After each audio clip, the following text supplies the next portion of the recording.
Tarehe 8 ya mwezi wa 3 mwaka 2025 tutakwenda kuwakutanisha watani wa jadi Young Africans pamoja na Simba kwenye mchezo wa Kariakoo Derby pale katika uwanja wa Benjamin Mkapa, huku timu zote mbili kwa upande wa magolikipa wakiwa wameruhusu kupoteza mechi katika michezo mitano. Musa Pinpin Kamara michezo 20 akipoteza michezo mitano akiwa na clean sheet 15, lakini kwa upande wa Diarra yeye michezo 16 akiruhusu michezo mitano nyavu zake kuchunguliwa akiwa na clean sheet 11. Karibu tuangazie eneo la ulinzi la Young Africans pamoja na eneo la ulinzi la Simba Sports kwa upande wa mabeki. Nini ambacho kinawakuta, lakini kwa upande wa timu zote mbili tutakwenda kuwachambua namna ambavyo wanakwenda kuwalinda walinda milango yao kwenye mchezo huo wa tarehe 8. Yuko hapa Adriano James kutupitisha kwenye takwimu za mabeki lakini pia magolikipa. Vipi? Salama? Uko vizuri? Niko vizuri, hali ya mfungo. Nashukuru sana. Kwaresma ndio inaanza hivi. Leo ni siku ya majivu. Baada ya siku ya majivu tunaanza kufunga rasmi. Yaani uzuri ni kwamba Kwaresma pamoja na mfungo wa Ramadhani vimekutana kwa pamoja. Kwa hiyo sitegemei kumuona mtu nje ya hapa yani asifunge, yani itakuwa yani huo sio atakopo mnani kwa sababu kuna dini mbili tu, Wakristo na Waislamu ambao ndio zinatambulika. Sasa Waislamu wanafunga, Wakristo wanafunga. Alafu kuna mtu hatofunga, jamani, itakuwa haileti maana nzuri. Yes. Sawa, bado tutakwenda kushuhudia mchezo wa Kariakoo Derby tarehe 8. Musa Kamara michezo 20 akiwa na clean sheet 15, Diarra michezo 16, clean sheet 11. Tuwagusie magolikipa wa timu zote mbili. Makipa wazuri, ubora wa hali ya juu, makosa madogo madogo ndio ambayo yamesababisha wao kukosa clean sheet kwenye mechi tano. Kitu cha kwanza umetaja namba zao magolikipa wawili ambao ndio makipa ambao wamekuwa wanasimama langoni kwenye michezo mingi wa timu zao, kwa maana ya Diarra kwa upande wa Yanga, lakini kwa Kamara upande wa Simba. Ukitazama aina ya magoli ambayo yamefungwa kwenye ligi kuu, magoli mengi yanatokana na makosa binafsi. Yaani magoli mengi ambao wanafungwa kwenye ligi kuu yanatokana na makosa yao binafsi. Either wao makipa wenyewe wamefanya makosa au safu yao ya ulinzi wamefanya makosa, lakini si magoli ambayo yanafungwa kimbinu zaidi. Ni magoli machache sana yanatokea yanafungwa kimbinu, lakini mengi yanatokana na makosa binafsi. Lakini ukizungumzia performance zao kwa ujumla, wapo namba moja kutokana na ubora ambao wanafanya au wanaonyesha ndani ya timu zao. Kama umetaja clean sheet 15 ambazo amezifanya katika michezo 20 so far, ni namba nzuri kwa upande wake na ndio kipa ambaye anaongoza. Lakini Diarra ambaye msimu uliopita alishinda tuzo ya golikipa bora kutokana na kuwa na clean sheet nyingi, mpaka hivi sasa nazungumza na clean sheet 11 kwenye michezo aliocheza 16. Kwa hiyo hizi namba mara nyingi zipo tu. Unajua hizi namba zina sababu nyingi mpaka kuwepo pale. Inaweza asiwe golikipa mwenyewe, inawezekana ni ubora wa safu yake ya ulinzi ndio inamfanya kuwa na clean sheet, kwa sababu mimi naamini kwa upande wangu ubora wa golikipa haupimwi na clean sheet ambazo yupo nazo kwenye kikosi. Unapimwa na saves ambazo anazifanya golikipa.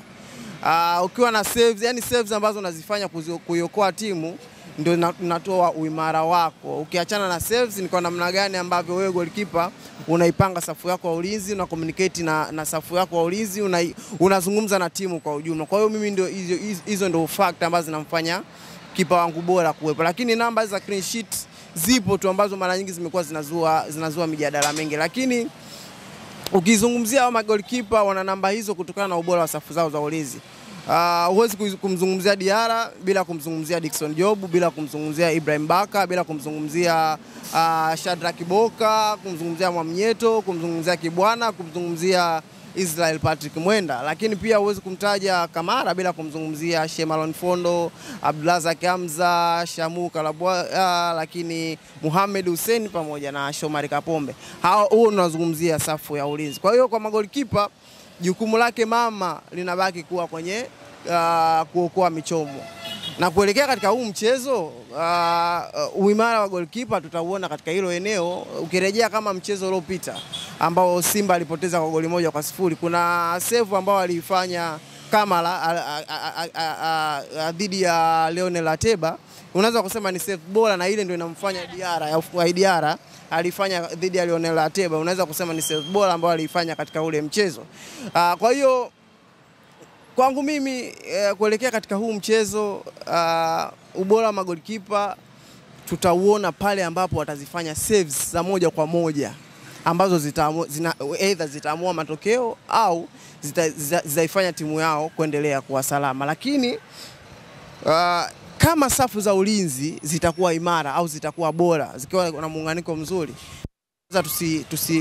tusiwaguse magolikipa moja kwa moja kwa sababu ya imara ya safu ya mabeki wao ambao wanaendelea kuonyesha. Kwa hiyo kuelekea katika huu mchezo, naamini kila mchezaji ambaye ataingia katika huu mchezo, kuanzia goalkeeper, kuanzia beki, kiungo, mshambuliaji, atakuwa na tactical awareness, uelewa wa kimbinu kuelekea katika huu mchezo. Atafuata kile ambacho mwalimu anataka akifanye katika huo mchezo husika. Kwa hiyo mimi huu mchezo tukisema kuoji, tunazungumzia viwango vya hawa wachezaji kutoka katika michezo iliyopita, lakini kuelekea katika huu mchezo inaweza ikawa ni tofauti kabisa. Kwa mwalimu, mchezaji anapoingia dhidi ya Simba au Yanga ni tofauti na mchezaji anapoingia amejiandaa kiakili, na dhidi ya Ken Gold, dhidi ya Tanzania Prison inakuwa ni tofauti kidogo. Kwa hiyo ni hayo tu ambayo mimi nayaona kuelekea katika huu mchezo. Zile namba zipo pale, lakini nini utakifanya katika huo mchezo ndio kitakufanya wewe kuendelea kuwa bora. Either safu yako ya ulinzi kufanya majukumu yake kwa usahihi, au wewe goalkeeper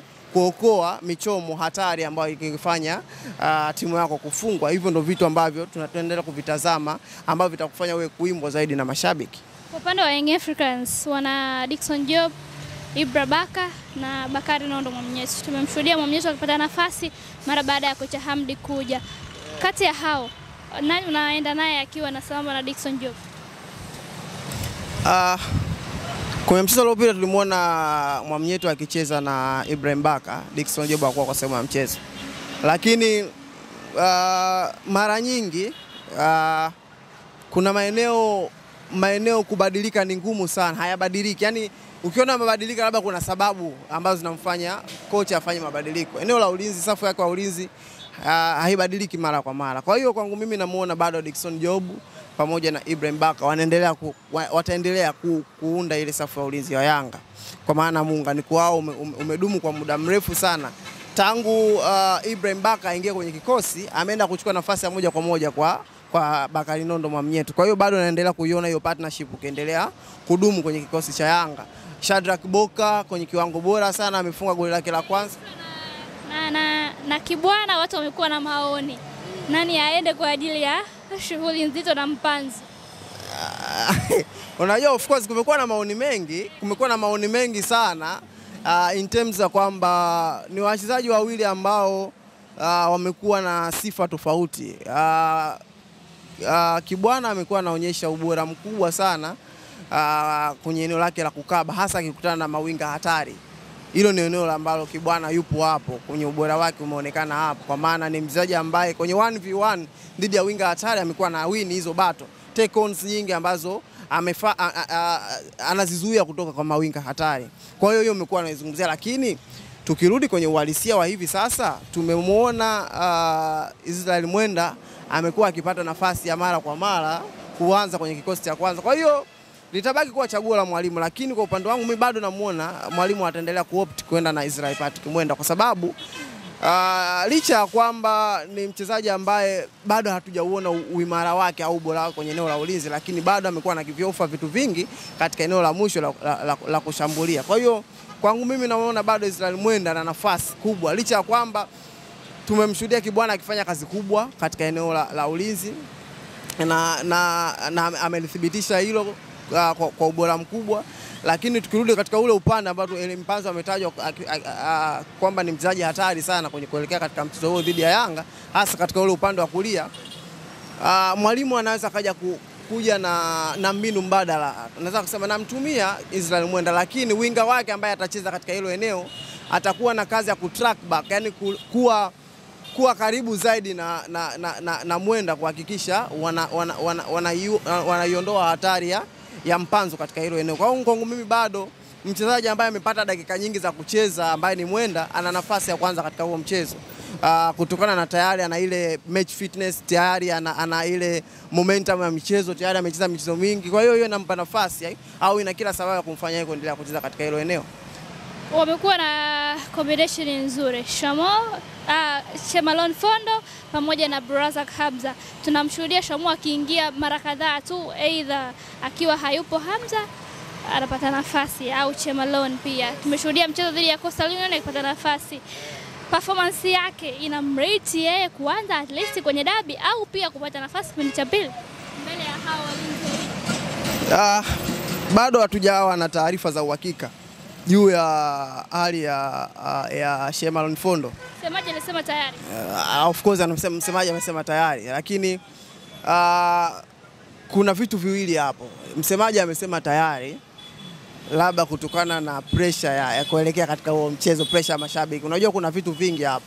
Hawezi akasema yani akatoka hadharani wakasema bado. Kwa hiyo kama yupo tayari, kwa mujibu wa msemaji, ni taarifa njema kwa Simba kwa sababu ni mchezaji ambaye amekuwa na muunganiko mzuri pamoja na Blaza kama ulitangulia kusema, lakini pia hata namba zake zimekuwa zinambeba msimu. Ni mchezaji ambaye amecheza michezo karibia yote ukiondoa mchezo ambao amekosekana juzi dhidi ya Coastal Union, lakini mchezaji ambaye amekuwa na muendelezo wa kucheza mara kwa mara, lakini pia namba zake kwenye blocking, kwenye kucheza kuzuia mipira hatari kwa maana kufanya block, kufanya interception, kuingilia michezo, amekuwa ana muendelezo wa kiwango bora katika hilo eneo, licha ya kwamba mara kadhaa ni beki ambaye ukimwekea pressure kubwa amekuwa anafanya makosa ambayo yamekuwa yakijirudia mara kwa mara. Rejea baadhi ya michezo ambayo amefanya hivyo katika kombe la shirikisho, amekuwa amefanya makosa ambayo yamekuwa yanaigharimu timu, lakini ukiondoa hayo makosa ni beki ambaye amekuwa anafanya vizuri, lakini pia amekuwa na muunganiko mzuri. Na natumaini au naamini kama atakuwa fit kwa 100%, madaktari wamethibitisha hilo, msemaji amethibitisha hilo, naamini kocha ataopt kwenda na yeye kutokana na kile ambacho tayari amekionyesha yeye pamoja na Blaza. Kinarejea kwenye kauli yangu kwamba eneo la ulinzi, partnership ya mabeki wakati mara nyingi imekuwa haibadiliki kutokana na ule uimara ambao wamekuwa wanauonyesha. Kwa hiyo kama atakuwa tayari yupo fit, na muona yeye pamoja na Blaza Hamza wanaenda kucheza katika hilo eneo kwa kuelekea katika huo mchezo. Dabi inatabirika? Dabi mara nyingi imekuwa itabiriki. Mara 4 mfululizo Yanga ameenda kumfunga Simba. Kwa hiyo licha ya kwamba haitabiriki, licha ya kwamba kusema kitu ambacho kinaonekana mbeleni, sitaki kuzungumzia hilo. 50-50 bado naiweka 50-50. Dabi mara nyingi ni 50-50. Kama kuna sare au lazima mtu apasuke? Mambo ya sare au kupasuka bado ipo 50-50. Yaani 50 zipo kwa Simba, 50 zipo kwa Yanga. Unajua Simba ambayo imecheza na Yanga mchezo uliopita au michezo miwili mitatu iliyopita ni Simba tofauti kabisa. Simba ya Faldu hivi sasa ni tofauti na Simba ya Faldu ambayo ilipoteza kwa goli 1-0 katika mchezo uliopita. Ni Simba tofauti ya Abdullah Benshika, ni Simba tofauti kabisa na Robertinho. Kwa hiyo hii ni Simba nyingine mpya kabisa ambayo hata Yanga wenyewe wategemee kuiona Simba ya tofauti na Simba ambayo wamecheza nao msimu uliopita. Kuna ingizo la Eli Mpanzo ambaye ingizo ambalo linakuwa limefanya vizuri, limekuwa na muendelezo pia. Kib Dennis improvement ya kiwango chake imekuwa inaongezeka siku hadi siku. Fabrice Ngoma naye pia katika eneo la katikati amekuwa anatoa kitu cha ziada ambacho kimekuwa bora sana kwa eneo la Simba, bila kumsahau Yusuf Kagoma ambaye pia amekuwa na muendelezo huo katika eneo la defensive. Kwa hiyo ni Simba tofauti. Kwa hiyo kama ni Simba tofauti, tutegemee ni mchezo mpya ambao hata Yanga pia na kocha mwingine mpya. Tusisahau hilo. Yanga na kocha mwingine mpya ambaye amekuja hivi karibuni, na hii inakuwa ni dabi yake ya kwanza. Kwa hiyo kuna vitu vipya vingi ambavyo tutavitarajia, licha ya kwamba ni mchezo wa dabi, lakini vitu vingi vipya tutaviona. Kwangu mimi ni 50-50, yote ambaye atajiandaa vizuri. Licha ya kwamba Yanga tayari ukiangalia nyuma ameshinda katika michezo 4 mfululizo ya dabi, lakini hiyo haitoi taswira moja kwa moja kwamba kuelekea katika mchezo na nafasi ya kushinda moja kwa moja. Ni mchezo mwingine mpya ambaye timu itayojiandaa itakuwa na nafasi ya kushinda, lakini cha ziada au cha kuongezea katika hili ni kwamba ni mchezo ambao umebeba taswira ya ubingwa, kwa sababu ukiangalia tofauti ya alama zao hivi sasa hawapishani sana, na Simba na mchezo mmoja wa kiporo. Kwa hiyo endapo Yanga akipoteza alama 3 dhidi ya Simba na Simba tena akashinda tena dhidi ya Dodoma Jiji kiporo chake, unajua hapo kuna gap tayari, Simba anaenda kumwacha Yanga. Na kama unavyofahamu Simba na Yanga mmoja akikaa katika ile nafasi ya juu, inakuwa ni changamoto kumshusha kutokana na quality ya timu zao dhidi ya wapinzani ambao wanacheza nao. Kwa hiyo ni sababu nyingine ambayo inaifanya mchezo huu kuwa mgumu na mzuri. Ndio maana nasema ni 50-50, kila timu ina nafasi ya kupata matokeo ya ushindi. Shukrani. Asante sana.